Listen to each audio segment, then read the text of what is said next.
estudiantes del séptimo grado, soy Fabiana González, tu profesora de Ciencias de la Naturaleza y de la Salud. No importa el lugar para estudiar, aprenderemos desde donde estemos. El día de hoy estaremos trabajando con el siguiente tema: problematización y formulación de hipótesis.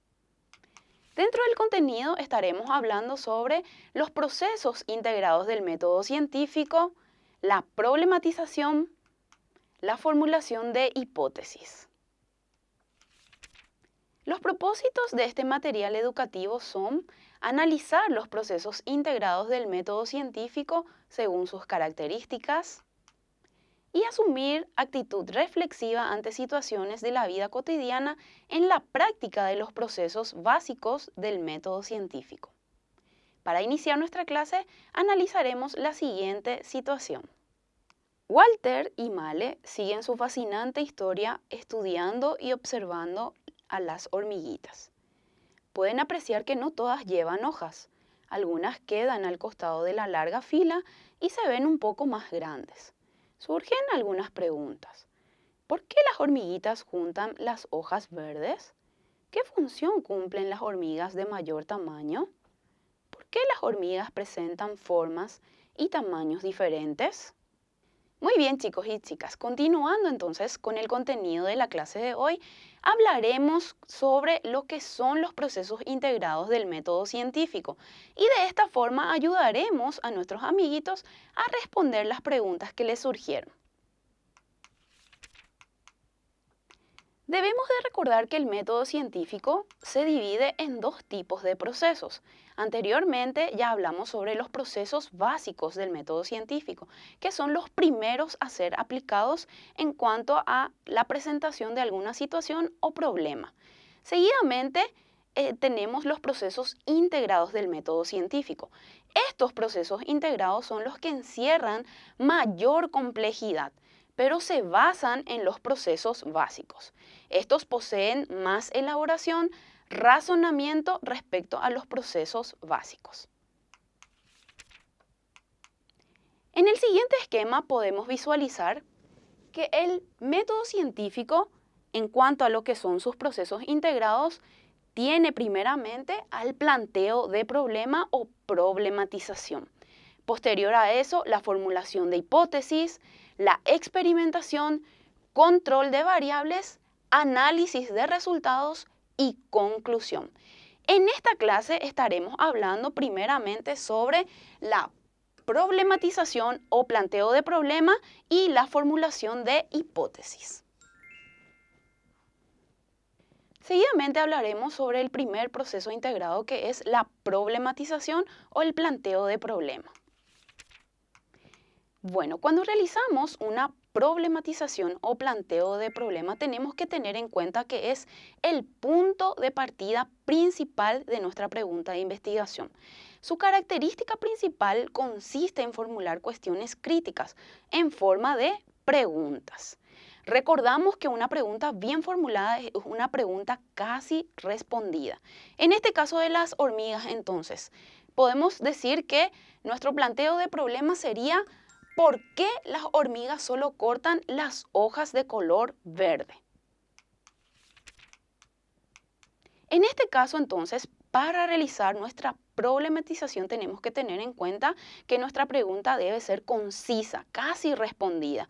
Entonces, primeramente podemos plantear por qué las hormigas juntan las hojas de las plantas. Pero concretamente podemos decir de qué manera las hormigas cortadoras utilizan las hojas de las plantas. O sea que este sería nuestro planteamiento de problema final. Bueno, ahora hablaremos sobre la formulación de hipótesis. En el caso de la formulación de hipótesis tenemos que tener en cuenta que es una propuesta racional y aceptable que responde de manera tentativa a un problema o situación extraña. Esto se basa principalmente en toda la información que nosotros tenemos disponible a nuestro alcance. Tenemos un ejemplo en cuanto a lo que es la formulación de hipótesis. Tenemos en este caso Si las hormigas juntan las hojas de las plantas, la utilizan como alimento, esta sería una probable formulación de hipótesis.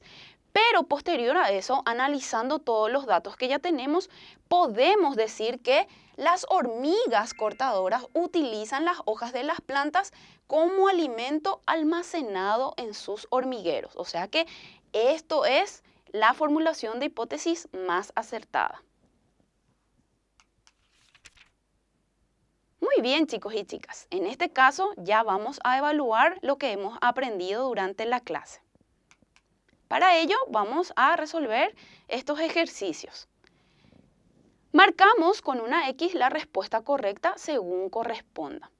En el número 1 dice que los procesos integrados del método científico reciben ese nombre porque son complejos, son únicos e irrepetibles, integran los demás procesos o son similares entre sí.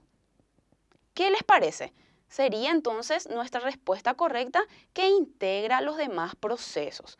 Por eso es procesos integrados del método científico. Entonces, marcamos nuestra respuesta correcta. En el siguiente ejercicio tenemos que en la hipótesis se debe utilizar la experiencia, la observación, una explicación basada en datos o la predicción del resultado. En este caso, nuestra hipótesis se debe basar en una explicación en datos que ya hemos recolectado durante la investigación. Entonces, nuestra respuesta correcta sería esta. Muy bien, hemos llegado al final de la clase, hemos llegado a la parte del resumen, entonces estaremos analizando lo que estuvimos estudiando en la clase de hoy. Hablamos sobre los procesos integrados, que son aquellos que integran aquellos procesos básicos. En este caso recordaremos que los procesos básicos son observar, medir, clasificar, comunicar, inferir y predecir. Para ello, entonces, los procesos integrados utilizan todos esos procesos básicos. Primeramente, hablamos sobre lo que es la problematización o el planteo de problema, que se basa en las preguntas que elaboramos de manera ordenada y comprensible, ¿sí? En el otro caso tenemos la formulación de las hipótesis. Estas son las respuestas tentativas a las preguntas del problema. De esta forma llegamos al término de nuestra clase de hoy. Recordá, no importa el lugar para estudiar, sos el protagonista de tu aprendizaje. Hasta la próxima clase.